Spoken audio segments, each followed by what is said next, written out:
नमस्कार मंडळी, राम राम. कसे आहात सर्वजण? मी एकदम व्यवस्थित आहे.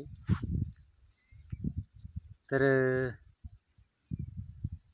आपण बोलत आहोत नाम महात्म्य याविषयी. आणि बोलत असताना काही असतात काही जण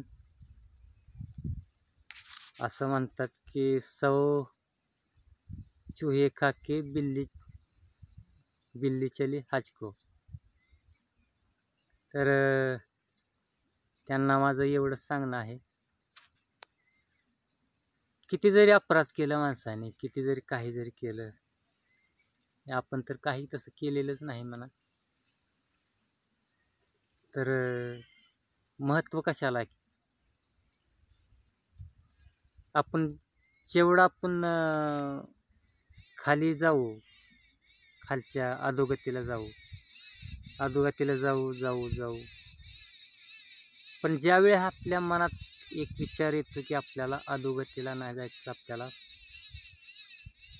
सर्वोच्च शिखर गाठायचे, ज्यावेळेस हा विचार माणसाच्या मनात येतो, त्यावेळेस त्याने कितीही अपराध केलेला असो, कितीही पापी असो, तो त्याने काहीही करू दे, ती इच्छा निर्माण होणं गरजेचं आहे की आपल्याला काहीतरी ह्या जन्मात येऊन सार्थक केलं पाहिजे, ह्या जन्मात सार्थक केलं पाहिजे.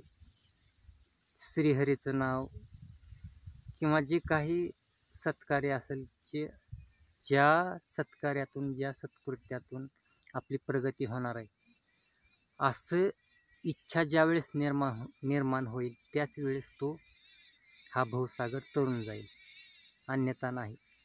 माणसं म्हणतात सौ चूहे खा के बिल्ली चली हज को. हे एकदम चुकीचं आहे.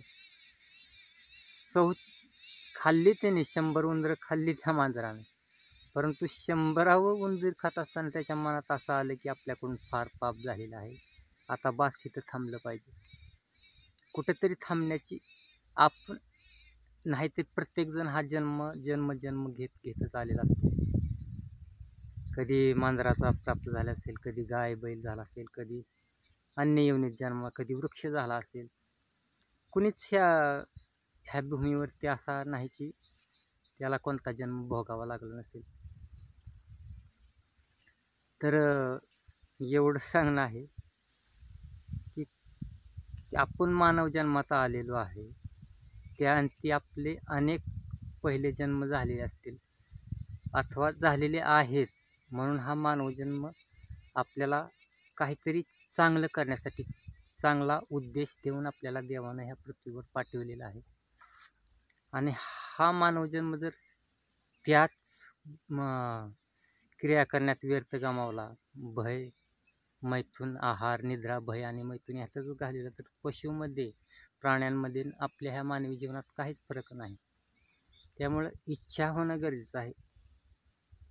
त्या मांजराला इच्छा 100वे उंदीर खाताना जर इच्छा झाली, ते अत्यंत चांगलं आहे आणि ते अत्यंत समाधानकारक आहे.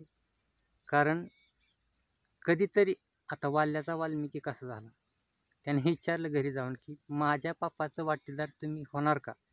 घरच्यासने, आईला विचारलं, मुलासने विचारलं, सर्वांना विचारलं त्याने. नाही बाबा, तुझं ते कर्तव्य आहे, तू आम्हाला जे काही तुझं कर्तव्य आहे, तुला आम्हाला आमची उपजीविका करण्याचं तुझं कर्तव्य आहे, आणि तू कसं कमवून आणतोय ते आम्हाला त्याच्याशी काय घेणं देणं नाही. आम्ही तुझ्या पापात वाटेदार होणार नाही.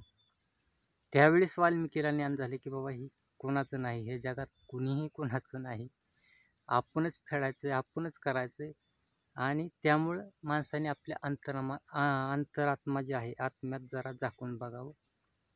आणि एवढंच सांगणं आहे, ह्या संसार सागरातून तरून जाण्यासाठी जेव्हा इच्छा निर्माण होईल, तो खरा भाग्याचा क्षण आहे.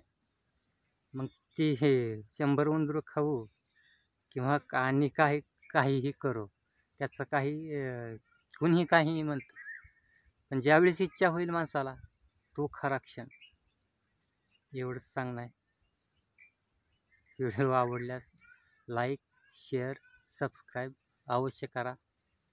धन्यवाद. रामकृष्ण हरी.